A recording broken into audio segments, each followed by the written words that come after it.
So here we are talking about one of the most important things that we consider in the life of IWA, protecting our waterways heritage. And I'm delighted to welcome Amy Tilson, a very new member of staff who's here with us. She's got stuck straight into writing this Waterways Heritage Report, working with the Heritage Advisory Panel. And I'm delighted to see that many, if not all, of that panel are joining us here on the call today. So Amy, thank you for joining us today. Thank you for all the work you've done in putting this report together. Now over to you. Thank you. Good afternoon. So as Paul has said, I'm Amy Tilson and I'm Campaigns Officer with IWA. And I'm delighted to be here today to speak to you about protecting waterways heritage and to introduce our new heritage report. So I'll start by introducing myself. I'm by no means an expert in waterways heritage, but I have been involved in the waterways and old boats for a while now. And waterways history and heritage is something I'm really passionate, some would say nerdy about. In fact, I'm speaking to you now from inside my 85-year-old converted ex-working narrowboat, as you can see. That's me steering it up Hatton. And I've lived on boats for nearly 12 years. My professional background is in architecture and sustainability research. And I've also worked for 2 National Lottery Heritage Fund landscape partnerships over in East Anglia. I started at IWA as Campaigns Officer in February of this year, but I've been working or volunteering on the waterways in some form or another ever since I got into boating. Most recently, 2 years working at a boatyard and on historic working fuel boats. That bottom photo is me delivering coal to a customer one very snowy day. I also spent 4 years as a conservator of the River Cam, and I've been on the Historic Narrowboat Club Committee for getting on 8 years. So, in today's webinar, I'm going to describe why heritage is important, how we define waterways heritage, what IWA is doing to protect heritage, including telling you about our new Waterways Heritage Report, the first part of which is now available to download. What I'm not going to do is spend time going into depth about the history of the canals and rivers themselves. I'm going to assume that as you've logged into this, you already have something of an understanding and an interest in waterways heritage. I'll finish off by explaining how you can help. So why is waterways heritage important and how is it at risk? Our waterways have wide benefits to the country as a whole. Canals and rivers create green routes through cities and towns, supporting wildlife and improving the mental and physical health of everyone who lives beside them. Heritage, both built and natural, contributes to how good people feel about the places they live and their quality of life. No other heritage system is as widespread or as accessible as the inland waterways. Anyone can walk along a canal or river in one of the many cities and towns across Britain and enjoy the waterways with ease. Our waterways link cities and towns, and due to constraints of geography and history, often follow public transport routes, making visiting them incredibly sustainable as well as accessible. Commercial carrying, particularly on the wide waterways in the north of England, is another way in which waterways heritage contributes to sustainability. Carrying cargo by water takes vehicles off the roads and reduces emissions. It is essential to maintain the heritage structures and details in order to support commercial carrying by water. In recent years, canal regeneration has been a catalyst for economic growth in previously deprived areas. Heritage, alongside environment, provides a much-needed boost to rural regeneration and economy. Until the recent pandemic, the waterways tourism industry was thriving, particularly as concern for the environment and financial reasons meant many people chose to holiday in Britain. So, what are the risks to waterways heritage? Many historic waterways buildings are listed or scheduled ancient monuments, and many canals are in conservation areas.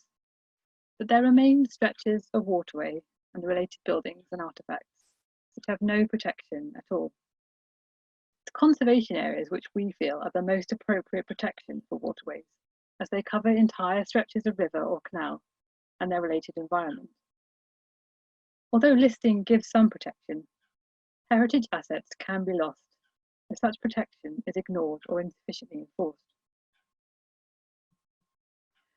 Often, especially in areas of high land value like London, there is conflict between retaining heritage assets and maximising development of value of waterway sites.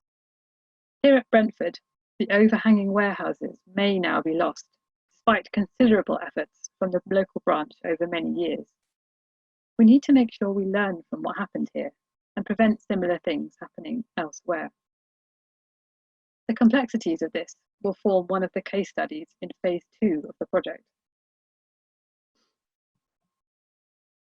Climate change is an increasing threat to the waterways. The floods of last winter showed how much the heritage infrastructure of the waterways are at risk from extreme rainfall. Damage to the waterways themselves, like that seen here on the Calder and Hebble, but also damage to reservoirs like Toddbrook, which threaten water supply.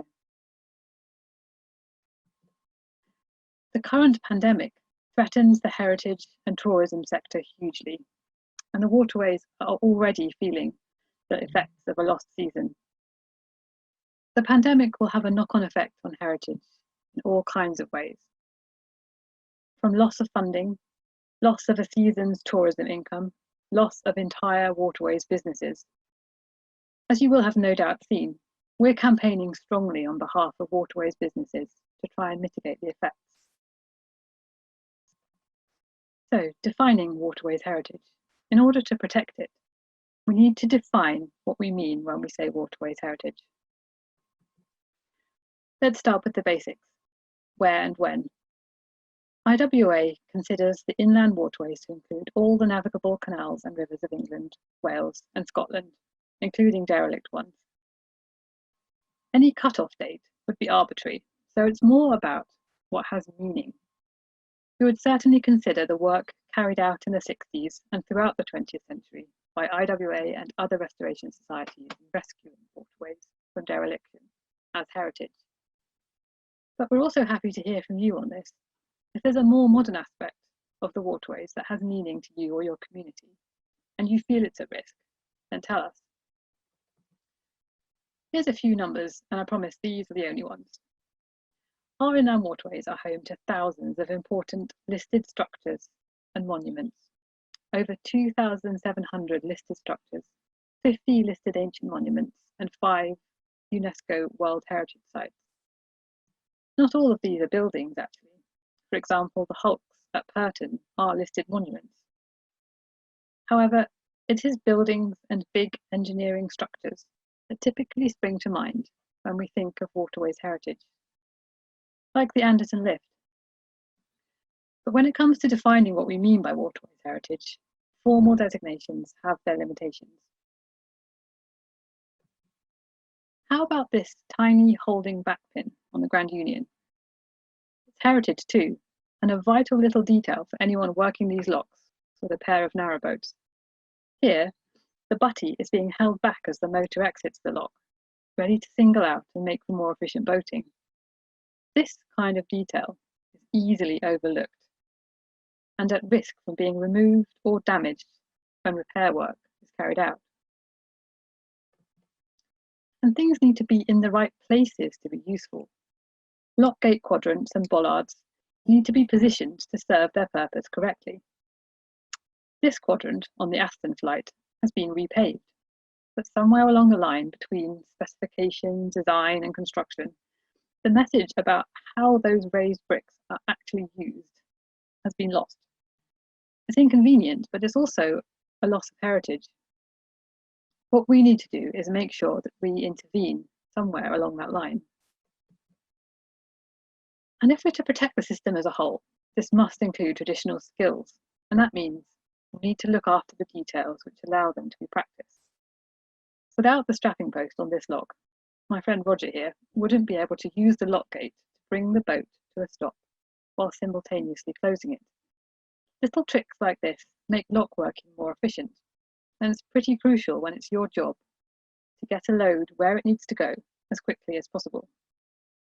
And there are plenty of people whose livelihoods depend on the waterways, for whom this kind of efficiency is still important.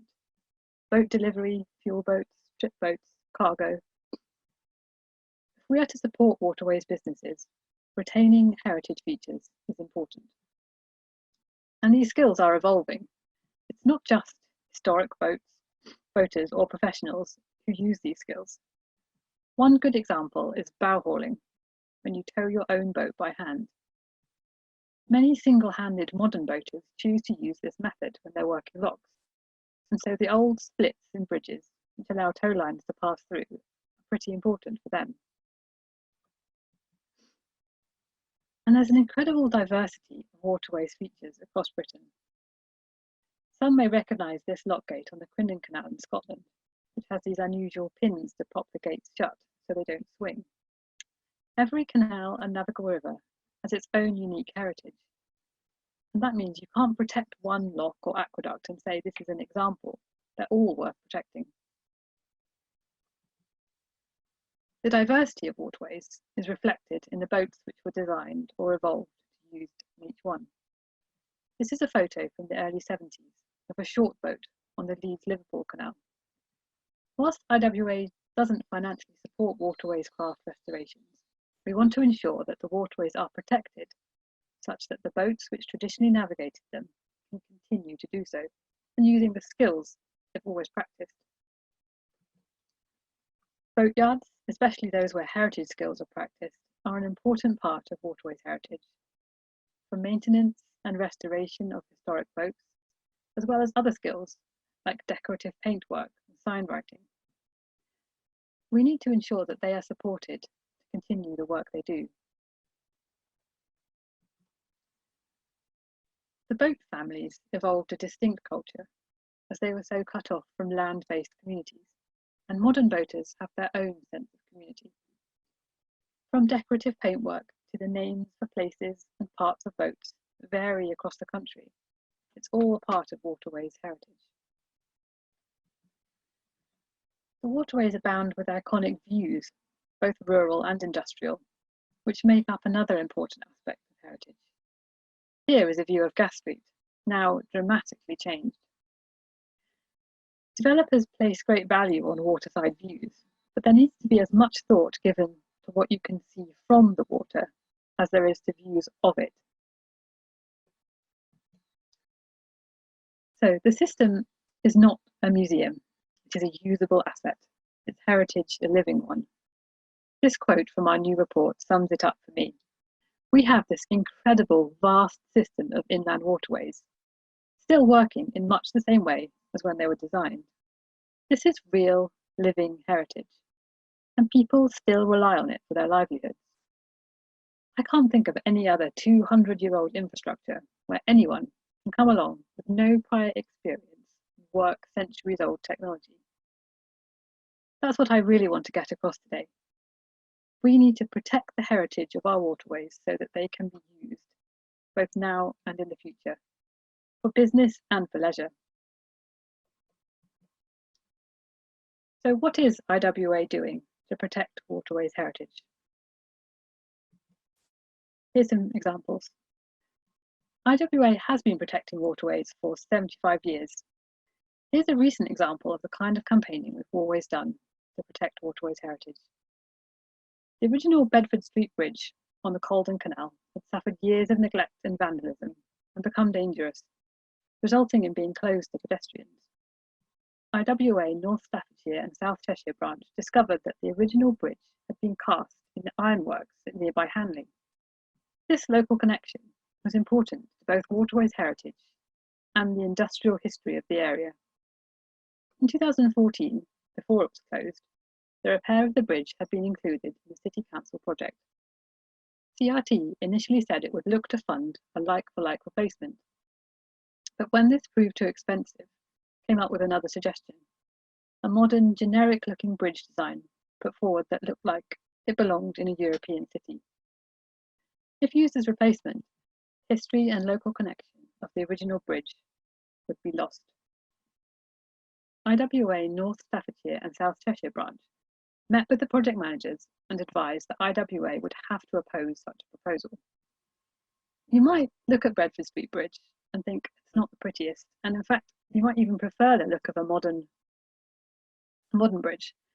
But the historical value of this structure in this location, with its local links to Hanley and the now non-existent ironworks, is more important than the look of the bridge itself.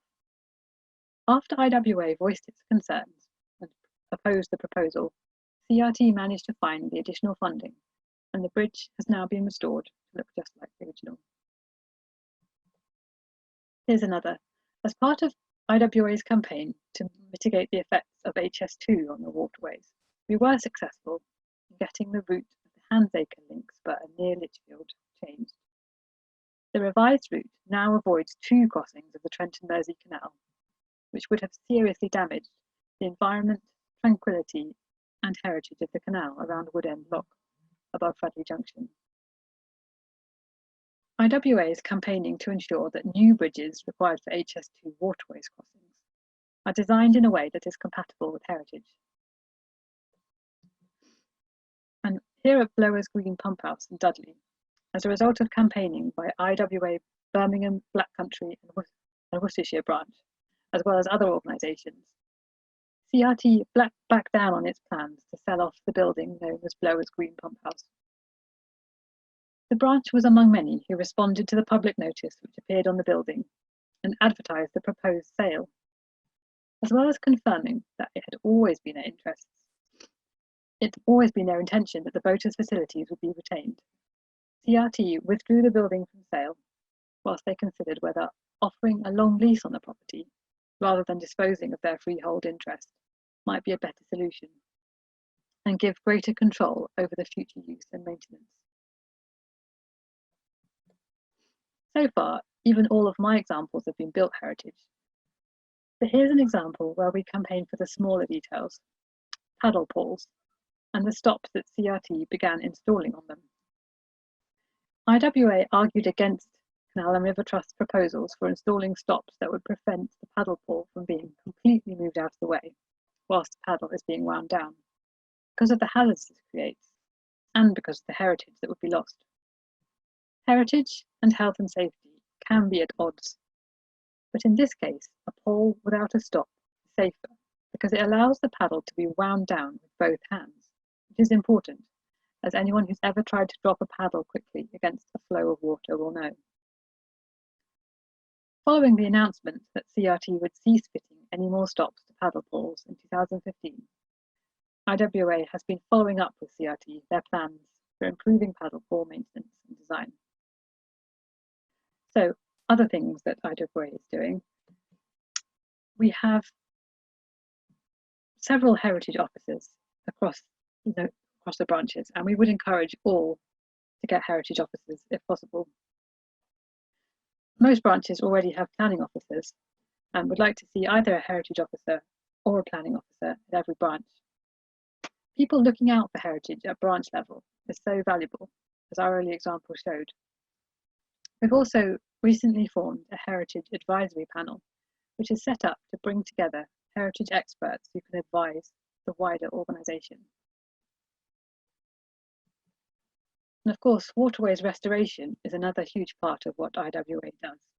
And last year, this document was produced in conjunction with CRT, with guidance on how to ensure heritage is recorded and protected during waterways restoration projects. And now on to our new Waterways Heritage Report. We started this project to really focus in on what waterways heritage means and how best to protect it for the future. We're building on Nikki Shiesel-Harvey's report, The Value of Inland Waterways. This suggested that more work was needed to define what we mean by heritage in the context of the waterways. Phase 1 is a brief report defining waterways heritage, why it's important, and it covers much of the ground that I've done today. It's aimed particularly at waterways decision makers, local authorities, planners, developers, navigation authorities. We're hoping to raise awareness of the breadth of waterways heritage and the importance of the details. We ask them to consider the impact of seemingly small changes on the broader heritage we've been gifted, and to speak to heritage organisations when trying to understand the impacts and how any detrimental effects might be mitigated. We've just completed this, so it's now available to download on our website. Plus, all webinar participants today will be sent the link. Phase 2 of the project will be a much more detailed report with in-depth case studies, and that will be ready next year. So, how can you help? As I already mentioned, we feel conservation areas are best suited to protecting the whole waterways areas, but these are managed by local authorities and there's no national database. So whilst we know there are gaps, we need people to help us find them. So if you've got time on your hands at the moment and you're keen to get involved, then let me know. Also, we know the value of local knowledge, drawing attention to issues. So if you're aware of any heritage issues or you spot any heritage at risk whilst out on your daily exercise, get in touch. And then, when we're all able to get out and about more, keep looking as you go boating or walking. My email is on the screen at the moment, amy.tilson@waterways.org.uk, and I'd encourage you to get in touch if you want to get involved in any of the ways I've described. So, thanks for listening. We'll now go over to the Q&A. Thank you so much. That's absolutely amazing, insightful walkthrough. And I know that it's at the highest level because there's a lot more depth in everything that you've been doing and everything that's in the report. We've had some questions through. Now, I've got some questions myself, but we'll save those for later.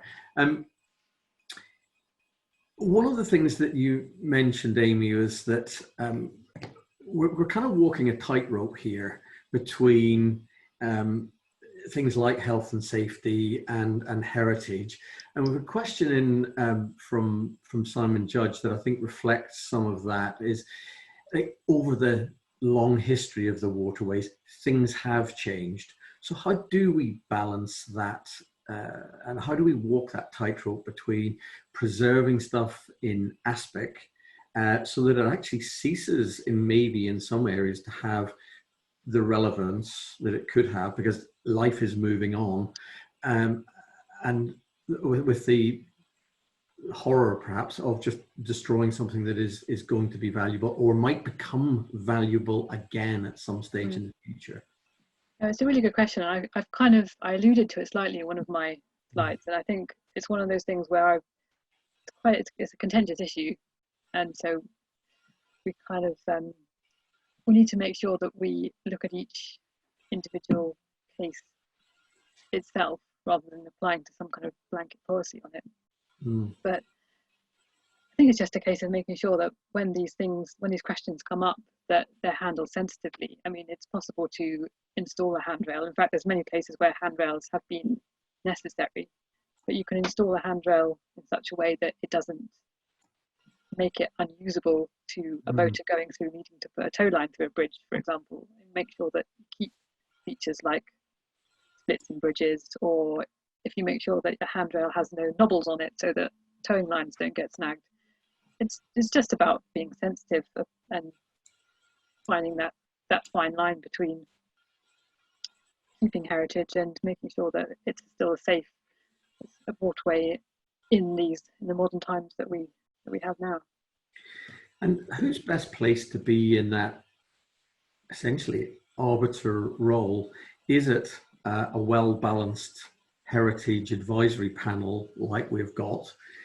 Is it a whole collective of other viewpoints? Where is this best placed in terms of making what is ultimately probably the least worst decision rather than us ever being able to get to a truly best decision? Well, I think that IWA is well placed because it is an independent organisation, so that we can perhaps moderate between a developer and CRT, But there's always going to be lots of different viewpoints, particularly if there's a community that's involved locally. I think it's a matter of making sure that everyone's voices are heard and coming to a decision that takes everything into account where we can. And I think we had another question in terms of the relationship with Canal and River Trust. What is our working relationship with the Canal and River Trust Heritage team? Are they the sort of organisation that we're working against some of the time, working with some of the time? I think you partly answered that question. Yeah, I think you've. But how do you see that balance in terms of the personal or interoperable, interorganisational relationships? Well, I should probably start this by saying I've only been with the IWA for a matter of months, so I haven't got the long history of working with CRT. But from what I've seen, it's definitely a good working relationship. It's a matter of, perhaps there's been slight oversights, or perhaps there's been decisions that need to be revisited, where we've come in and said, oh, well, it's important to make sure that, for example, there's the metal lock gates at Tilson that one of them was removed, and we came in and said, make sure that the next time you go to make repairs at that lock, or the next lockdown, that you don't do the same again. But I think mostly it's a pretty good working relationship with CRT, and most of our campaigns reflect that, I think. Yeah, definitely. I'm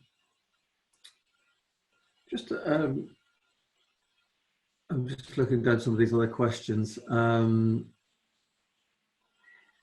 So a question, great questions coming from Maria in Manchester, thanking you for your presentation and saying she'd like to hear your thoughts on heritage tourism on the canal network. Do you think that it would grow in the post-pandemic world? What are your thoughts? What are your thoughts on that? I think potentially it could.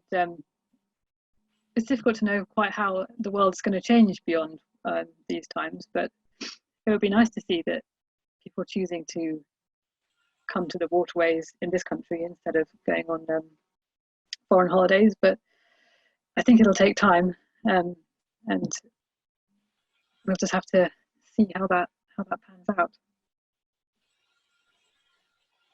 Yeah, it's difficult to guess what might happen in future. In looking at these questions, great question from Ivor Kaplan, who sits on the Heritage Advisory Panel. How can we ensure that local authorities implement the legal responsibility of listed building owners to maintain and protect them adequately? There's been several recent cases, obviously, where local authorities seem to have little influence on major developers. Well, I should also probably caveat this one by saying that I'm no expert in planning issues or anything like that. But I think it's probably a case where we have to make use of our local knowledge about making sure that if we've got heritage officers in branches, if we've got people who have that either just a local knowledge or perhaps even an influence with their local authorities, you've got to in a position to lobby or make the case for heritage on our behalf.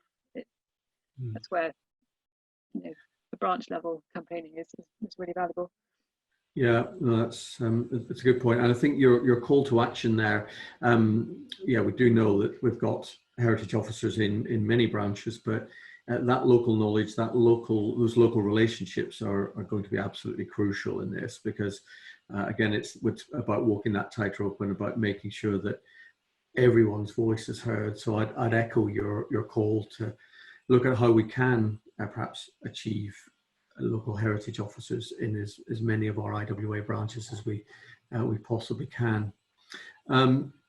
Great question from Roger Stocker, a comment as well. Like, housing developments in places like London are now removing possible slipways and loading places. That's really very important. Yeah, have you seen much of that? Any experience of comments on that? Yeah, I mean, I've been I've been talking to my my local fuel boat, and so when they deliver to us, I mean, I know that they're increasingly having to struggle to make sure that they can get their fuel loaded in places like London. They're losing wharfs all over the place. I think there was one at Marsworth that they were particularly sad to see the back of, because, you know, if we're to continue with these working fuel boats, and with Waterways businesses doing what they do at the moment, they need to have the places to load. They need to be able to actually operate, and it's becoming more and more difficult. It certainly is. And I'm just thinking, are there ways we can influence that more in terms of in making sure that or everyone sees that.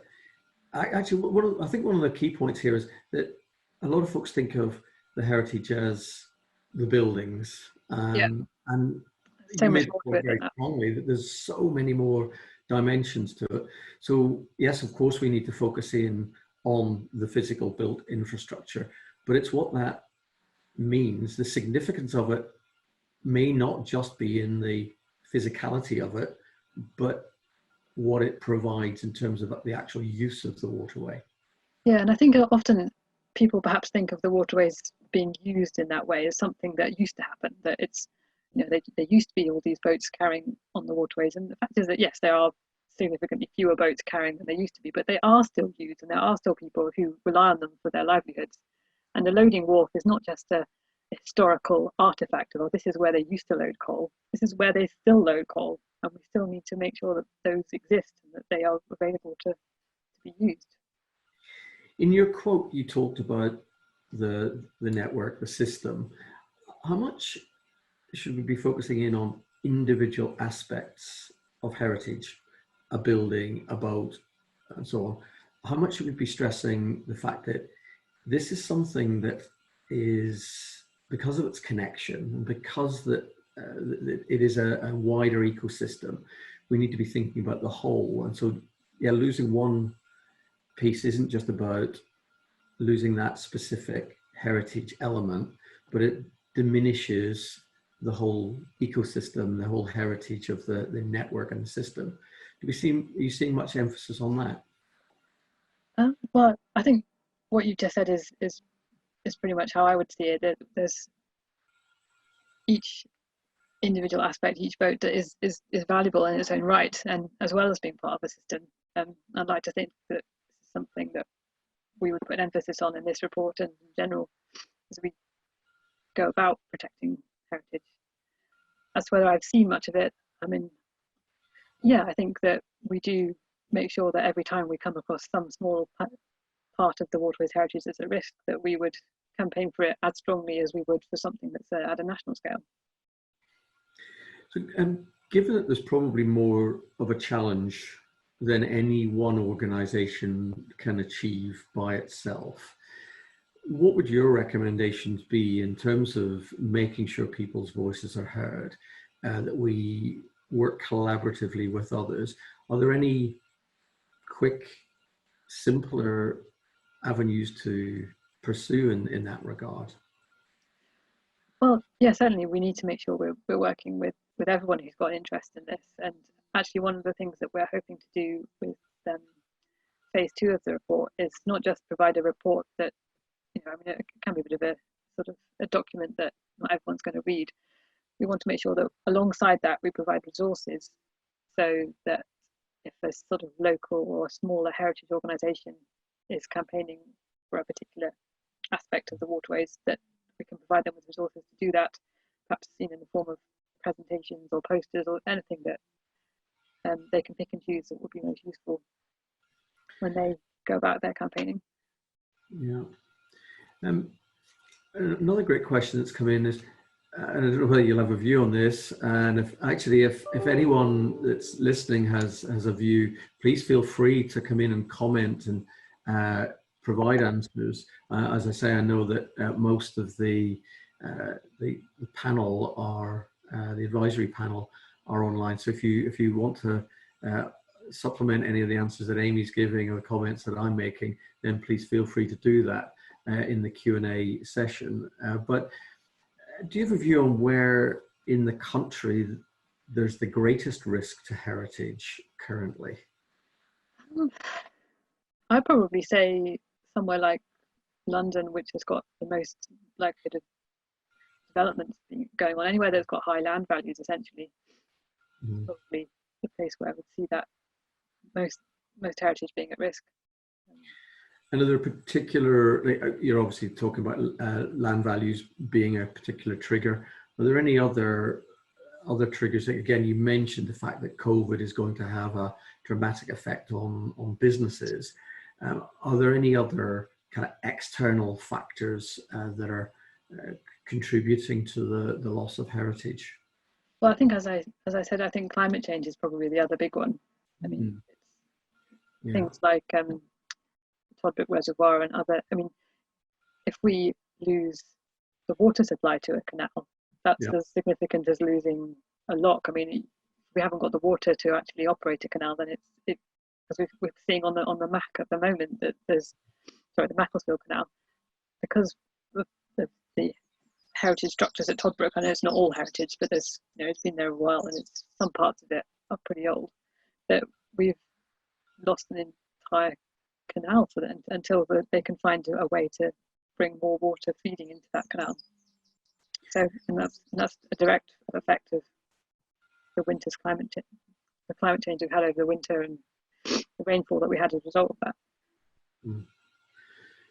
So, in your introduction, you gave a little bit of background to yourself in terms of architecture and sustainability. I think for me, as I look at the wider IWA and the wider Waterways ecosystem, that term sustainability is really key. And for me, it's about predicting future risk and predicting future uses. Have you got any advice from your sustainability hat on, experience from the past, in terms of how we should be looking at what sustainability really means for the waterways? Good question. I think that there's a lot to be said for making sure that we're really creative and adaptable with how buildings could be used, for example, and making sure that we don't reject something just because it's not a sort of standard use of heritage. And certainly, I mean, when I went to the Heritage Alliance's Heritage Day, they've had some fantastic research into sustainability that they were presenting there, which is basically saying that it's much more sustainable to adapt an existing building than it is to build a new one. So that's definitely something that we should be championing and supporting where we can. Excellent. Right, I'm conscious lots of questions here. I'm just scanning down through them quickly. So a question here, and maybe you can't answer it, and if one of the other panel members can answer it, that would be great. But is the IWA, it's something I don't know, maybe I should, but is the IWA a statutory consultee in planning applications? We're actually not. I think Historic England is, but the IWA isn't at the moment. So I think we had a discussion about this at the last Heritage Advisory Panel meeting, where we suggested that perhaps it's important for us to work with bodies which are statutory consultees, to perhaps them would have a bit more clout, because we aren't currently in that moment. Okay, well, and that's I've just noticed that actually Nikki and Phil and Ivor have also put an answer in on that question. So anybody looking at the Q&A who's got a particular answer, thought around the statutory consultee question, you can open out the 4 responses that we've had from other contributors on that. So I was just asking a question around, you mentioned that IWA has got this great heritage over the last 75 years of focusing in on the regeneration of the waterways, of which the heritage of the waterways has played an important part. What are we going to celebrate the part that IWA has played in Waterways Heritage, and really around the celebrations of that 75 years? Any thoughts on how we might take that forward?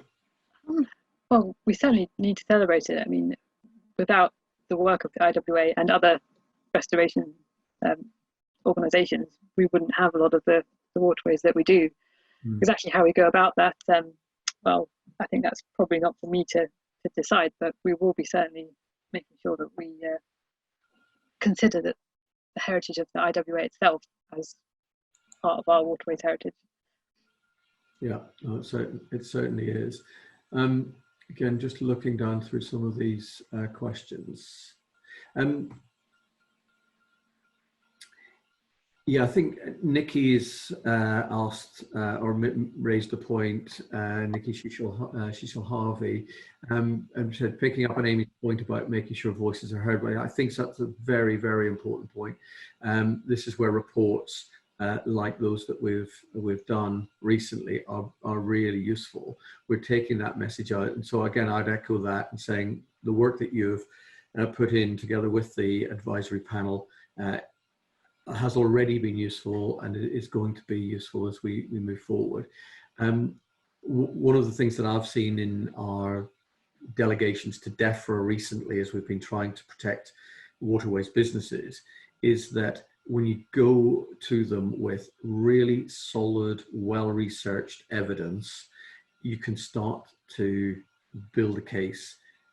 They don't have anywhere to go because they can't sort of hide in a corner and say, well, that's not valid. And this sort of research is really key. And so again, Nikki's making that point, supporting arguments with solid evidence really helps those sound decisions. And just coming to the kind of current situation, we've done this work with Waterways World and surveying almost 1,500 waterways businesses. How much do you see those current waterways businesses, which are very much current, they're part of today's infrastructure, whether marinas or hire boat operations, and some of them go back a very long way, but some of them are just part of today's fabric. How do you see that collectively or individually as part of the heritage of the waterways? I think it certainly is, especially as I said, if it's got meaning, and a lot of these waterways businesses are very much embedded in their local community and in the community of the waterways around them. So they're a really important part of what we mean when we say waterways heritage. So we need to make sure we're supporting them through this and that we don't lose them. The other aspect of it is that they are a portal through which other people who aren't necessarily part of the waterways community get a chance to come and explore and to understand waterways heritage. So hire boat companies and all this kind of thing, they're absolutely vital to bring the waterways heritage that we know and love to the wider community and to the world around us. Yeah, very important. Well, I think we've hopefully covered most of the questions. I'm just going to ask if there's anybody who's got any burning questions in the last few minutes of our call, then please feel free to post them, and we'll try and deal with them before we wrap things up. Actually, an interesting question. It was actually one of the first questions that came in. And again, Amy, this is maybe something you can give a reflection on from your own personal experience. John Kellett has asked the question is, how, as a narrowboating conservation architect with a bit of experience in waterside marina design over the years, can he help and make a professional living from his interest in the canals? He's been trying for a while. You've obviously turned what's a great passion for the waterways into something where you can work with and work for IWA and turn what is a passion into a job as well. Any advice on that? I suppose the way I did it was getting involved in a voluntary basis to start off with, and just kind of building it up from there, because it's all about contacts and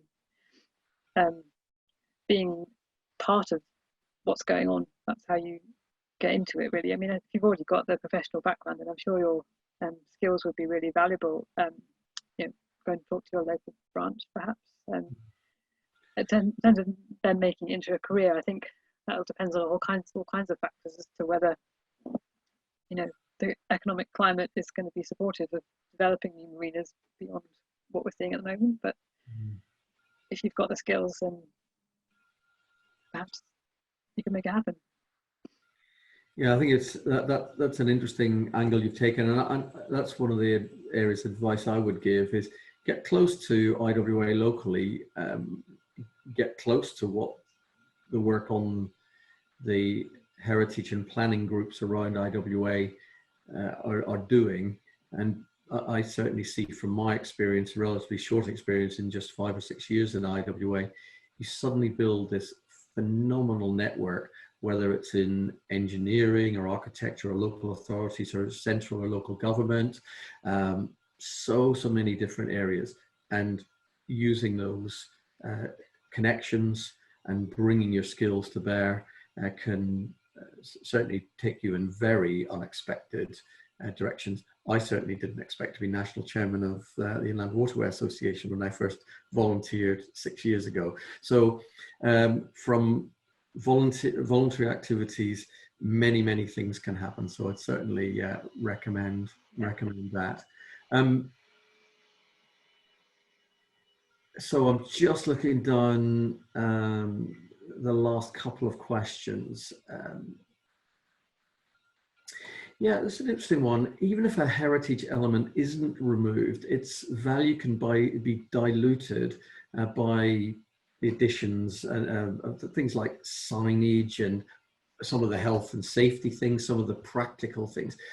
Is this something that IWA should get involved in, some sort of guidance, and rather than just crowding out heritage, so that perhaps a physical asset's still there, but its real sense of why it should be there is gone? Well, I think if something is still in use, then hopefully that would go some way to mitigating it, because if you can't put all kinds of signage around explaining or detracting from something, if it's actually, you've got to get in there and use it with a rope or whatever. So hopefully that would help. But otherwise, yeah, I think there's definitely a place for making sure that the signage is sensitive and doesn't detract from the heritage environment. So here's a bit of an edgy question. I'm paraphrasing one of the questions that's been put in the Q&A. In 250 years, will we have folks like you, folks like our Heritage Advisory Panel, and they're protecting elements of HS2 that was built in 2050, and 200 years time we'll be like, oh, that look at that, isn't that wonderful? It's part of our historic transport heritage, just like we're trying to protect areas of the 250-year-old canal network now. Yeah, almost certainly. I mean, I expect that when the canals were first built, there was plenty of people saying that this was a horrible modern intrusion into their beautiful countryside. And I think that it's just a matter of understanding that heritage evolves, and what we decide to value and what we consider heritage to be worth protecting is something that's going to change over time. So we have to move with it. And I suspect, yes, there will be an equivalent of me in 100 years' time saying quite different things. Yeah, no, it's an interesting one. Like you say, it is all relative, and it's about how we get those voices heard to understand what the true value of that heritage is today, and predicting what the value of that might be in future years. We do often find things go full circle, and it's great that we didn't lose more in the 50s and 60s, because we're now finding great use for them today. And I think using that to extrapolate into the future I think will really help to be able to build those heritage cases. What if we had lost this or this in the 40s, 50s, 60s, 70s? Just look where we would be now, and not being able to have these great, very useful developments that really do help our way of life today.